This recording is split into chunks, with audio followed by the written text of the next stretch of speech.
Quite intelligent young girl. Very devious.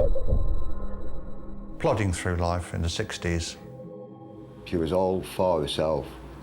She's one evil so-and-so. Innocent, vulnerable, in need of love and care and attention. She's an evil cow. She's got the devil in her. She's the devil itself. Wasn't we lucky? Little ones that got away.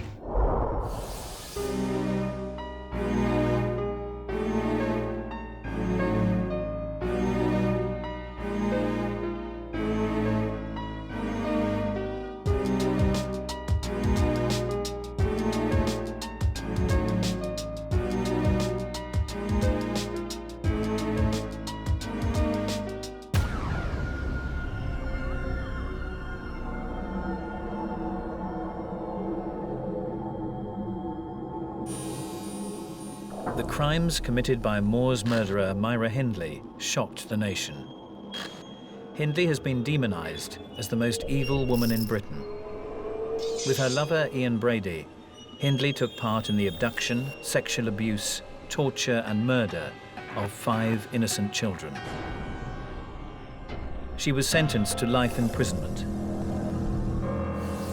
Hindley's supporters claim that she would not have been capable of murder without the influence of Brady. With the help of criminal psychologist and forensic profiler David Holmes, we aim to delve into the mind of this infamous killer. Was Hindley indoctrinated into Ian Brady's murderous world, or was she quite simply born to kill? When it comes to the born to kill argument, Myra Hindley is very interesting because she is actually reputed to have had a very normal childhood and then have met this very macabre stranger who then transformed her life into one of evil. Now, that is a very simple story which requires further examination. Myra Hindley died in prison on November the 15th, 2002, after serving 33 years. She was 60 years old. Myra and Ian might have carried on torturing, sexually assaulting and killing children if it had not been for one man, David Smith, and his confession at Hyde Police Station on October the 7th, 1965. David had witnessed Ian brutally murdering their 5th victim, Edward Evans. The final murder they committed was that of Edward Evans. He was a teenager, and Brady and Hindley had met him on Central Station and persuaded him to come back to the house with them. Myra said that Ian picked him up for gay sex. They brought Edward Evans back, and the next and most interesting thing about this death, and the thing that actually stops the whole cycle of killing, is that Ian told Myra to go and fetch David Smith. David Smith had the reputation of being a neighbourhood hard man. He'd started dating Myra's sister, Maureen. They got married and moved to the nearby Hattersby estate, close to Ian and Myra. The 4 of them spent a lot of time together. David was impressed by Ian's right-wing views. Slowly, he became indoctrinated into Ian's perverse view of life. Myra went and brought David Smith and brought him back to the house, whereupon Edward Evans was murdered in a very, very brutal fashion. He was much bigger, it was much harder to kill him, there was blood everywhere. It was a very, very nasty death. Brady had been grooming Myra's brother-in-law for several months and was confident he could trust the 17-year-old to not only keep a secret, but also to become actively involved in their murderous plans. But Brady miscalculated David. Eventually, Edward Evans was killed, and his body was parcelled up and wrapped up, and they took him upstairs with great difficulty and locked him in a bedroom.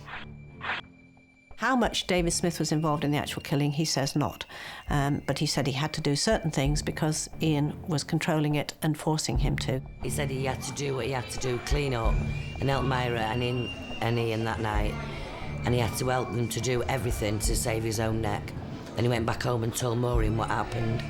With a large carving knife to protect them, they went down to the phone box and they phoned the police, and they stood in that phone box until the police arrived, and the pair of them were really, really terrified and horror-struck. David Smith gave an account of what had happened on that evening. Myra wasn't present during the physical murder. She was actually in the kitchen, but she was certainly involved in the cleaning up of the house afterwards because, as you can imagine, there was an awful lot of blood, and I think it's fair to say that David Smith had certain views about her thoughts at the time. They were flippant remarks about blood and tissue around the room. The crime scene of the murder of Edward Evans was a grossly blood-splattered affair, in the midst of which Myra Hindley was projecting herself as a laughing, gay, busy housewife, tidying up a normal domestic scene. She normalised what was grossly abnormal. For this particular scene, it helped her to distance herself from the reality, the horror of what she was engaging with. David and Maureen's story was taken seriously by the police. 24 officers were called to Ian and Myra's house. David Smith had warned them that there were guns on the premises. They decided that they would do this in a sort of undercover way. So when the knocker went and Myra Hindley answered the door, it was not a policeman on her doorstep, it was a breadman with a basket of bread loaves. Myra said, "We don't have bread," and then he said, "But I'm a policeman," and they went inside. The police insisted on searching the house, which they resisted, but eventually they, of course, had to accede, and the body of Edward Evans was found. Little did they realise, but the police were about to stumble across one of Britain's most notorious criminal cases, the Moors murders. Straight away, Ian Brady was arrested, but Myra Hindley was, having been questioned, she was allowed to go home. They didn't believe she was involved. However, because of David Smith's insistence that there were probably more murders involved, the police continued to investigate, and they searched the house very thoroughly. They actually found a list of, which Ian said was the planning for a robbery, and it had enigmatic initials on it, and one of them was PB. And eventually, down the spine of a prayer book, they found a ticket for a left luggage office at a station in Manchester. And they found out which one it was and claimed a suitcase back. Majority of serial killers take some form of trophy of their crimes away with them, whether it can be rings or it can be jewellery or it can be a hair. And it was in this suitcase that they found all the photographs and the tapes of Leslie Ann Downey's last few minutes on Earth. Brady and Hindley were not unusual. They had tape recordings of the torture and the murder and the pleadings of Leslie Ann Downey. 10-year-old Leslie Ann Downey had mysteriously gone missing from the area 6 months earlier. David Smith told the police that Ian had joked about burying children on the moors. Eventually, with the use of the photographs that had been taken of Myra with her dog and Ian up on the moors, they managed to actually find a place where they thought that they might fruitfully start digging for bodies. Myra was arrested and charged a few days after Ian. Her dog, Puppet, was also taken into custody because the police knew that if they could establish the age of the dog, they would be able to establish when some of these photographs were actually taken. A vet put the dog under general anaesthetic and was trying to establish the age from its teeth. And tragically, Puppet died, and Myra Hindley was heard to scream around the police station, "Murderers!"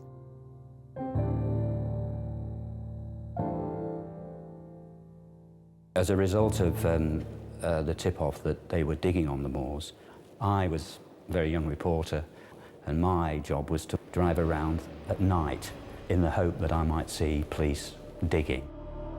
Saddleworth Moor is quite an eerie place at the best of times, but to be up there in the early hours, in the dark, knowing that there could be, at that stage, could be children buried out there was quite weird. Quite frightening, really, looking back.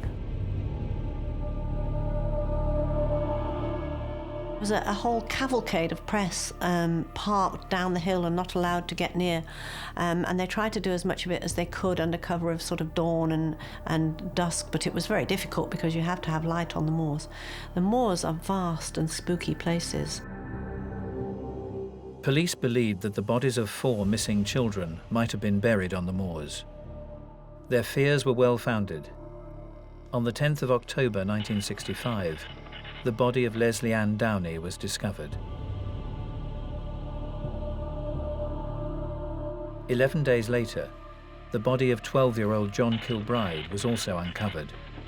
John had disappeared without a trace, on November the 11th, 1963. In 1965, a case like this was unique. For the first time in British history, a woman had been implicated in a killing partnership that involved the serial sex murders of children. What had turned Myra into such a monster? Was it a question of nature, not nurture? As the details began to emerge, particularly in the local community, there was a sense of outrage. I think if some people could have got their hands on Myra Hindley and Ian Brady, they wouldn't be here today. It's quite difficult to comprehend what they got up to and got away with for so long. To satisfy the born to kill question regarding Myra Hindley, you have to examine the whole of the period of the killing, but perhaps more importantly, you have to examine the childhood and the aspects of childhood, and you're looking for little events that might say that this person was showing signs prior to the crime period of being born to kill. Had she not met Ian Brady, I'm absolutely convinced that Myra Hindley would in all probability have led a normal life. Ian Brady and Myra Hindley were sadosexual killers. These particular murderers become hooked on inflicting torture on their victims. Their pleasure is gained in a perverse game of cat and mouse, stalking, entrapment, and killing of their quarry. In the case of Brady and Hindley, their favoured prey were children. What normal and everyday person could watch a man sexually abuse a child, torture them, strangle them, murder them, and dig a shallow grave on the moors and put them in it and walk away and sleep at night, which she did for many years. So how did a seemingly normal child grow into an adult so perverse that she would gain pleasure from the sexual abuse and murder of children? When looking at serial killers such as Myra Hindley, you have to very carefully examine not only the period when the crimes were being committed, but look very carefully at the childhood in order to separate out those things which may be clearly environmental, those things that may have been biologically there all the time, and those interactions between them.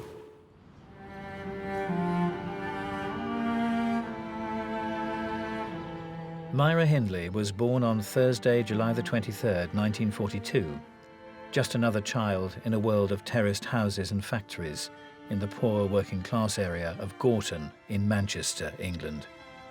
She was part of a close northern community. She knew everybody in the street, she knew the people at the shops, everybody knew everybody. She went to the same school as all her friends. It was a very supportive, loving local community. Myra was the first child of Bob and Nellie Hindley, initially a placid child who was no trouble. When her sister Maureen was born 4 years later, the situation changed. Mr. and Mrs. Hindley found bringing up two children too difficult and sent Myra off to live with her grandmother.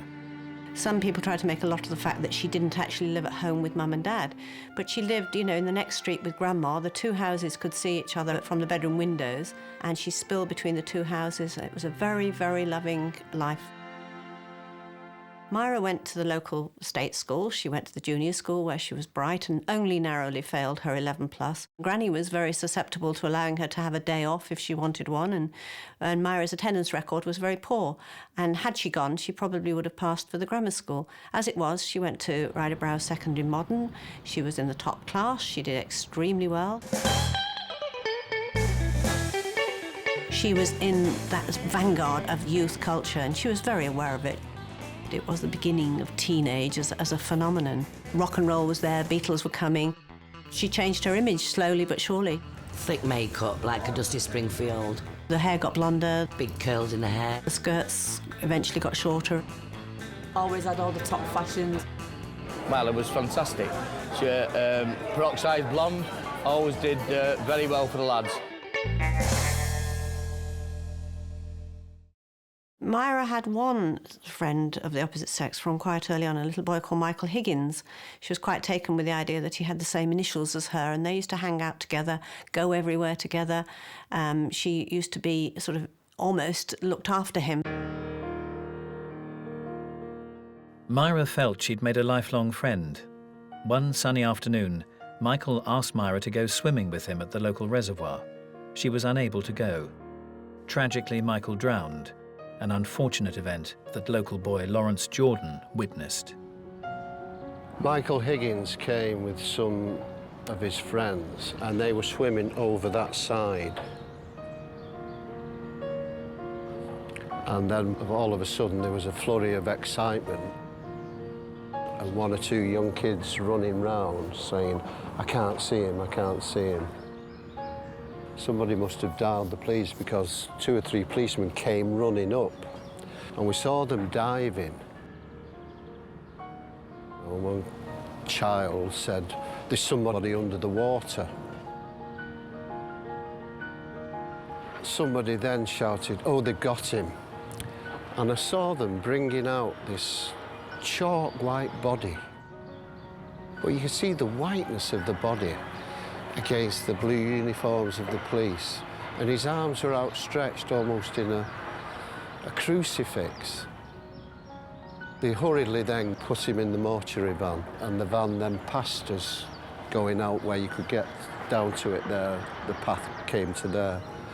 It must have been really traumatic for Myra Hindley, because if she was a friend of his and she saw him being brought out, that would obviously stay with her for the rest of her life, because it certainly stayed with me.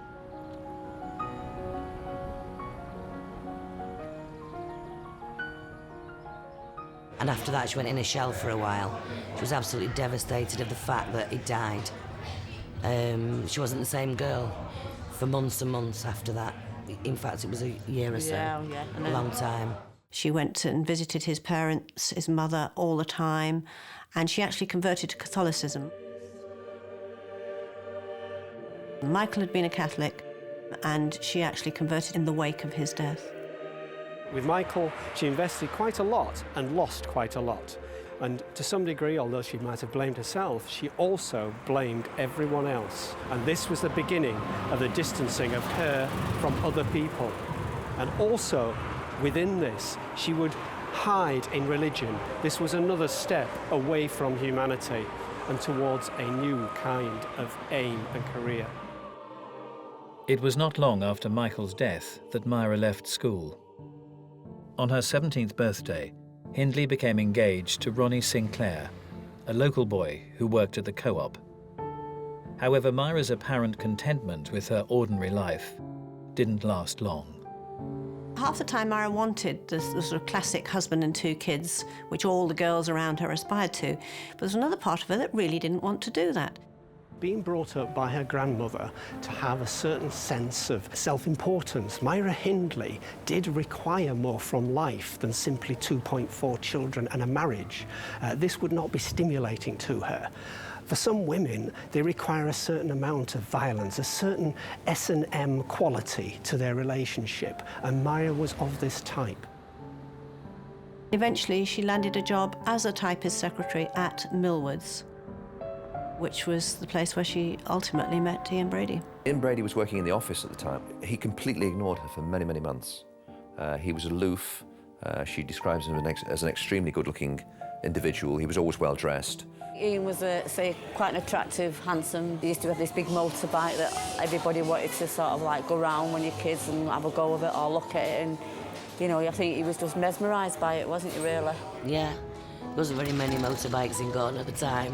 She very, very quickly came to be absolutely fascinated by him, and the perfect example of this is she kept this very childish diary in which she wrote things like, "He looked at me today, Ian spoke to me today, Ian is in a bad mood today." He's not looked at me today. He has looked at me today. Will he take me out at weekend? At best, Ian Brady was bisexual and probably rather more homosexual than heterosexual. So she was very much on the periphery of his vision. Until the famous Christmas party when they got together and became an item from there on in. And it was at that stage that he started to indoctrinate her into his views on politics, life, sex, and so on. That first night, Brady took her to see the Nuremberg trials. As the weeks went by, he played her records of Hitler's marching songs and encouraged her to read some of his favourite books, Mein Kampf, Crime and Punishment, and the works of the Marquis de Sade. Hindley happily complied. She had waited for so long for something different, and now here it was. Myra's family were not keen on Ian from the very word go. Ian's background had been more dysfunctional than Myra's. He was born in the centre of Glasgow as a result of an affair between his mother, a waitress, and a man whose identity we've never been completely sure about. And he was fostered when he was about 2 to a family who were living nearby. And they brought him up to the best of their ability. However, when he became a teenager, he began to get involved in crime. Eventually, the courts in Glasgow said that he had to go and live with his mother, and his mother at this stage was living in Manchester, so basically Glasgow shipped its problem out. Brady became Hindley's first lover, and she was soon totally besotted with him, soaking up all of his distorted philosophical theories. She went from this happy-go-lucky girl to not wanting to speak to anybody, not wanting to be with anybody. It was always you shout Auntie Myra, because, as I say, everybody was shouting. You'd shout to her and she'd completely ignore you. She became involved in all his strange sadomasochistic sex. He didn't have a normal sexual appetite. Brady told Hindley there was no God, so she stopped going to church. When he told her that rape and murder was the supreme pleasure, she did not question it. Her personality had become totally fused with his. I don't think Ian was in love with Myra. I think it was just what he was doing, really. I think he was playing cat and mouse like he's done all the way along. Early in 1963, Brady put Hindley's blind acceptance of his ideas to the test. He began planning a bank robbery and needed her to be his getaway driver. Immediately, Hindley began driving lessons, joined the local rifle club, and purchased 2 guns. The robbery was never carried out, but Brady's purpose had been fulfilled. Myra had shown herself to be a willing partner in crime. He had so many wonderful dreams and schemes, and she was obviously very, very impressed by him. Unfortunately, what Brady actually had in mind was the destruction and torture of children, and she got swept along with it, and the poison infected her. And that was how they embarked on their first murder. Pauline Reed was on her way to a dance. She'd left home dressed in her pink party dress. Myra knew her. Myra pulled up in the car alongside her and asked Pauline if she would come and help her look for a glove. And it transpired that Myra drove her up to the moors, with Ian Brady following on his motorbike close behind.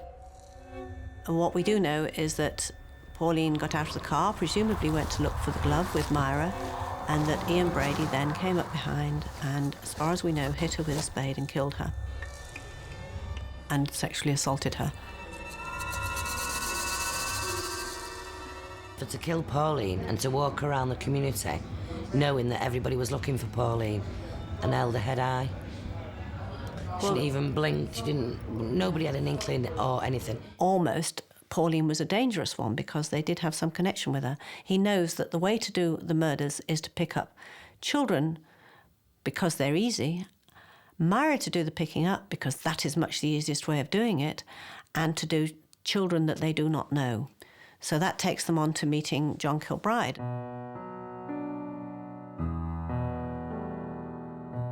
John was the oldest child. He was almost 12 when he went missing.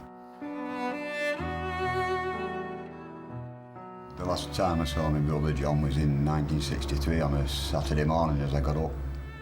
What he used to do every Saturday was going out the market, stall all his peck away. He just never come home that night. My mum rang the police about 6:30, because he was always home for 6 anyway. And, I mean, he was always home, so 6:30, the police were wrong, sort of thing. He was missing. Yeah. There was posters all over the towns, far and wide, with Ferry John's face on lampposts, placards, shop windows. Have you seen this boy? There was a pub on the corner called the Bessemer, and there was photographs of missing children in the area at the time. have you seen these children? And she used to go to the bar and have a drink knowing that them children was there and knowing she knew exactly where they was. In their statement, they said they'd picked him up at Ashton Market. Well, Hindley had. She'd led him to Brady's car. And again, he was sexually assaulted. He was found with his underpants tied down at the bottom of his legs and buried again close to the road. I think after just a few weeks, we all realised he wasn't coming home. We knew he hadn't run away and we knew something had happened to him, but we didn't know what. Not for 2 years.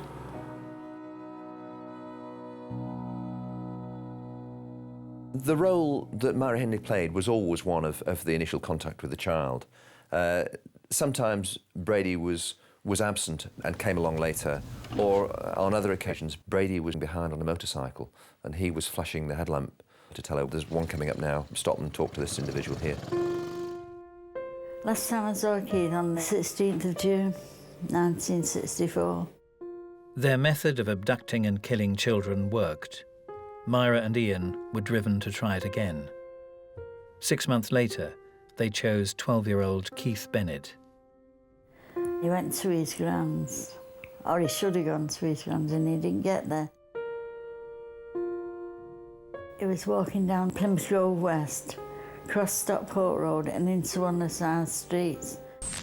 She seen him at the top end of the entry, so she went round and collared him and picked him up, said something to him, and he went in the car, no messing, because he thought he was doing a good service to somebody.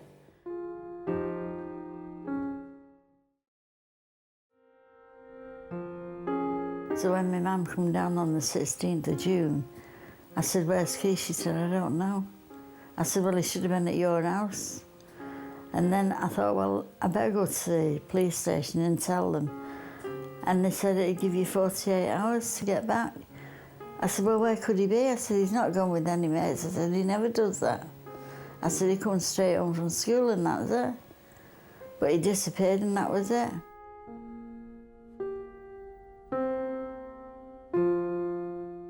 Two months after, the police come to the door with Brady and Hindley's photo.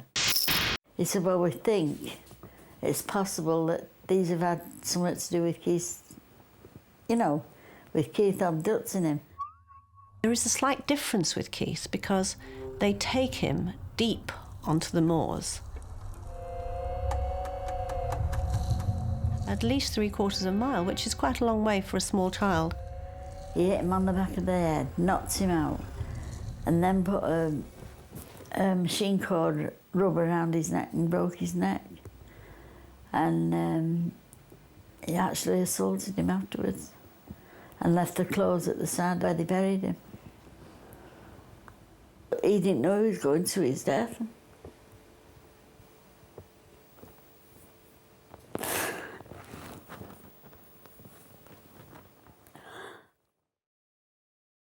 By this stage, Ian was living with Myra and her granny in Hattersley, which is an overspill town near Hyde, just outside Manchester.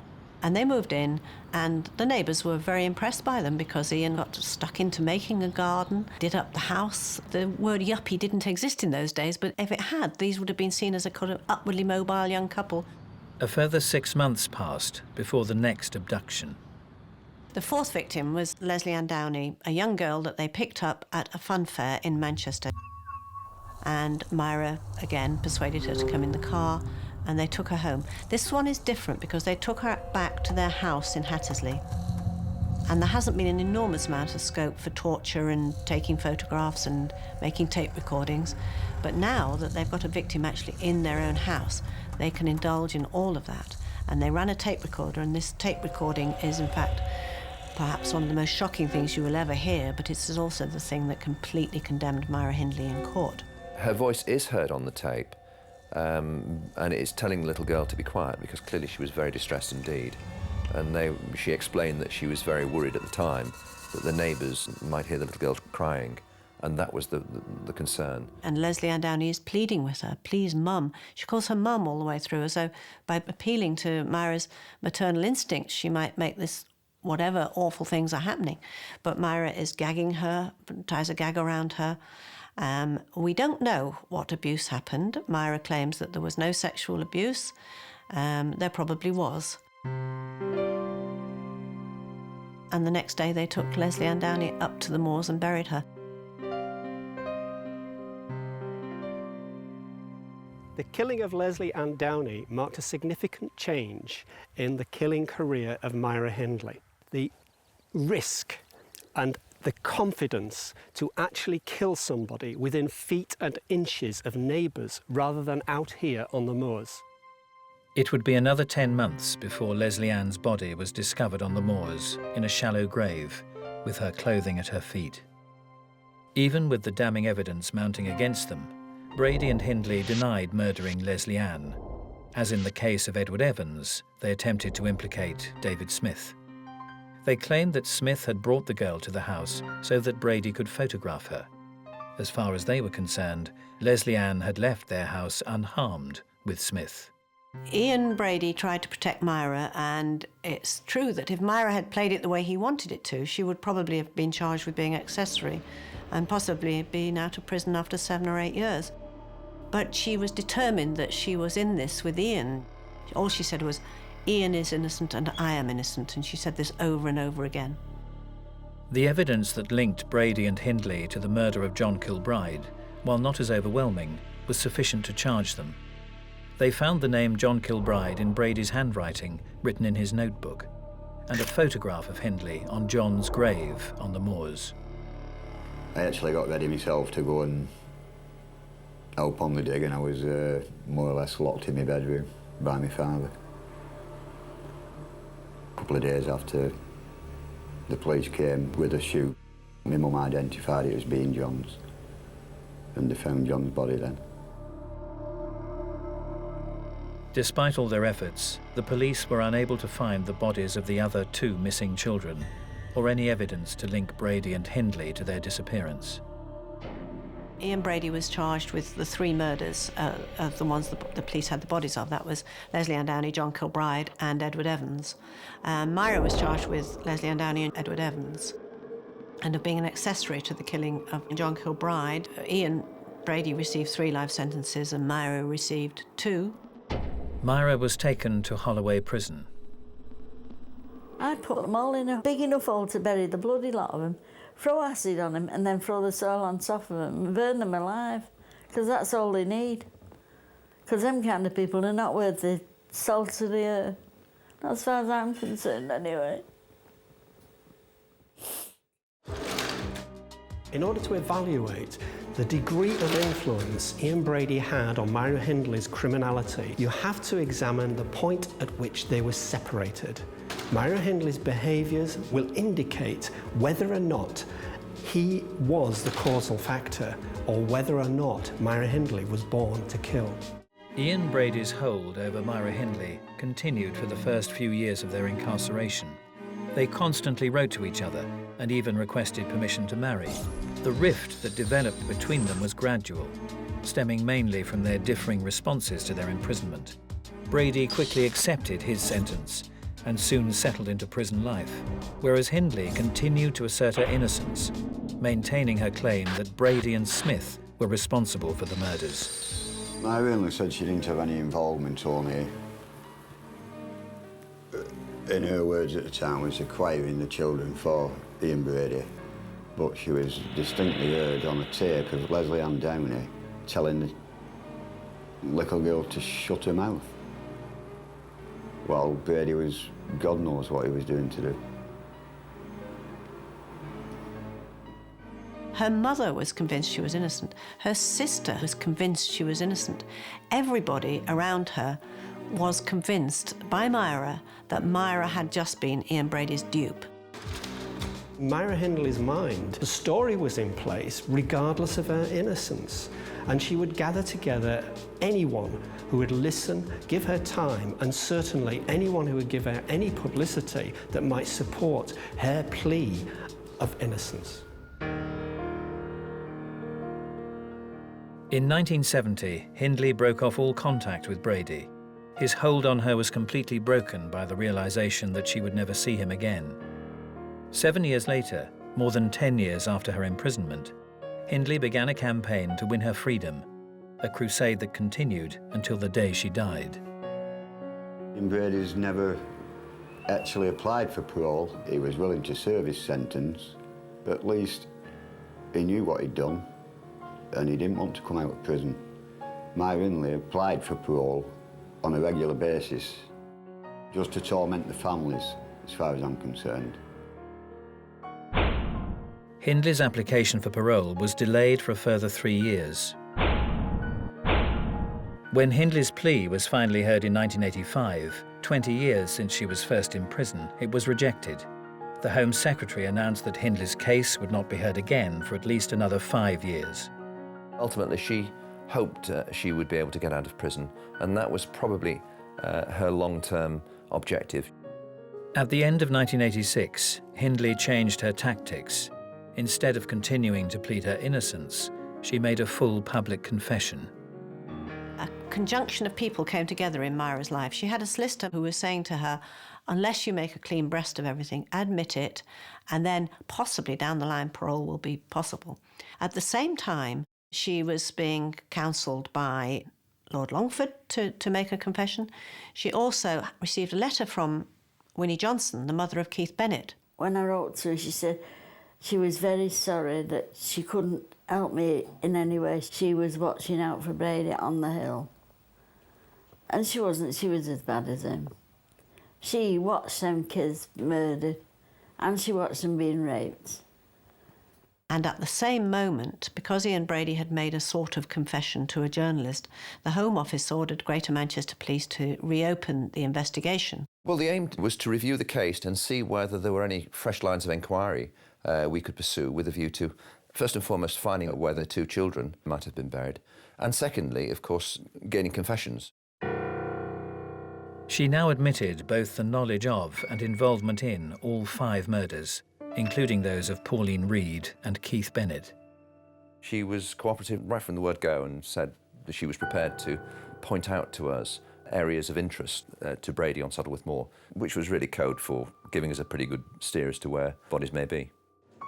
When it emerged in the 80s that there could be 2 more bodies on the moors, and there was a likelihood of either Hindley or Brady turning up to try and pinpoint them, there was what you would call a newspaper frenzy.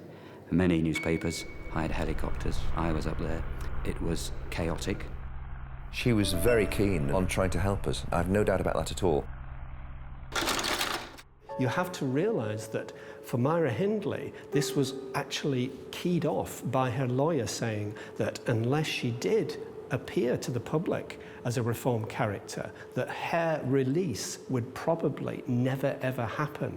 Therefore, can you disentangle her self-interest in doing this from any genuine apparent remorse that was revealed? She pointed out or identified the areas that we'd already been searching. It was not until the following spring that we actually started excavating those 2 areas. And of course, in the summer of the following year, we found Pauline Reed's body in one of the areas that she'd highlighted. And they found Pauline Reed. Now, I met her mother, and she's a lovely person, or she was a lovely person. And she used to always say to me, Winnie, they will find Keith. I know it, they've got to find him, and they will find him. He's been missing now for 41 years this summer. I doubt whether we'll ever find his body because they say that the landscape moves and changes in that time. And Keith's mum, Winnie, is absolutely obsessed by this. She says she can't rest until she lays her boy. She has even been up there with a spade in that forlorn hope that she could find her boy.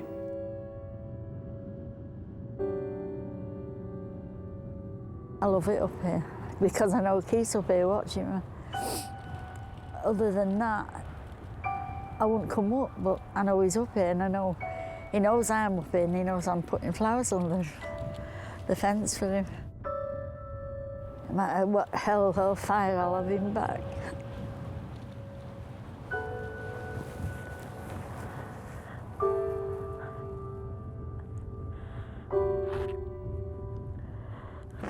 He shouldn't have been up here in the first place.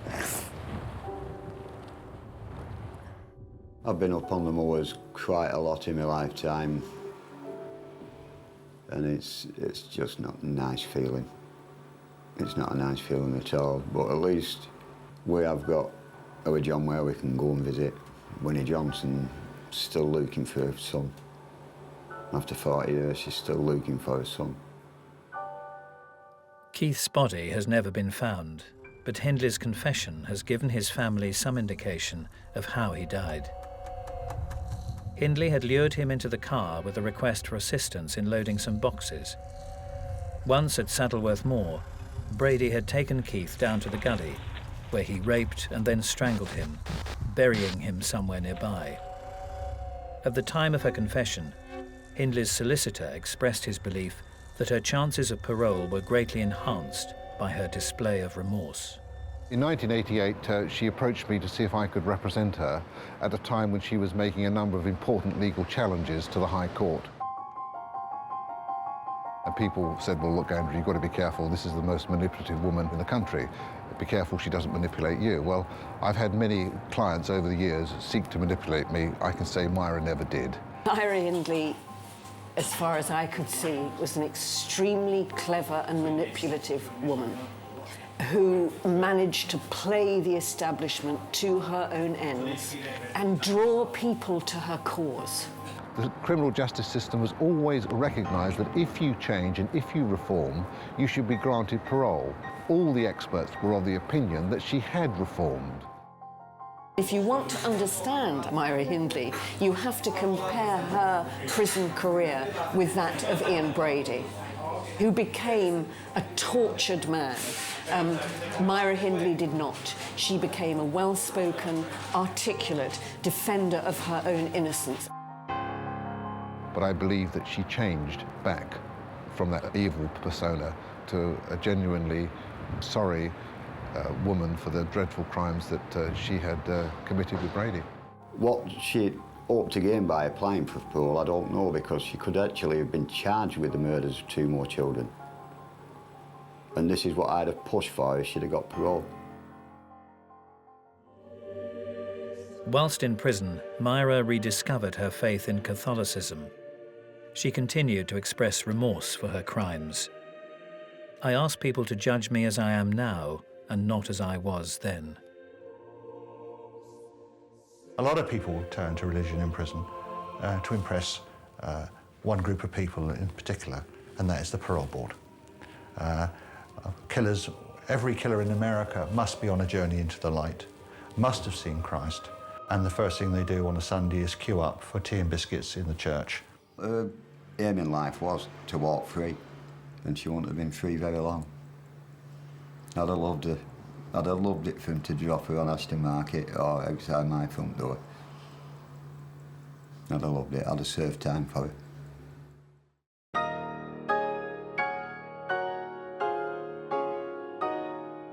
I'm certain in my mind that if Myra Hindley had never met Ian Brady, she would never have been involved in murder. She would have moved heaven and earth to do anything to please him. You could call it a tragic love story, but I don't think you could put the word love in this. Not when you think what they did. Without the influence of Ian Brady, it is very, very unlikely that Myra Hindley would have killed another person. However, her searching for a stimulating, exciting life may have ended up with her being with some drug dealer, some bank robber, who would give her an exciting life, but wouldn't necessarily have involved her in one-to-one killing. Just haven't got words to explain how I feel about her. That sort of thing just did not happen where we lived. On November the 15th, 2002, at the age of 60, Myra Hindley died from respiratory failure, arising from a serious chest infection. She'd suffered a suspected heart attack 2 weeks earlier. She's got the devil in it. She's the devil itself.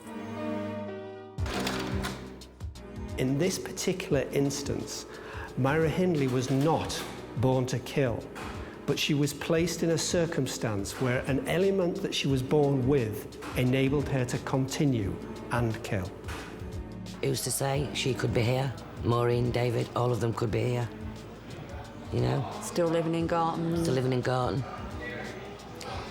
And then again at the other side of the Could be married. So could Pauline Her own Reed. children, yeah, of course. She could have been here as well. She could have been here.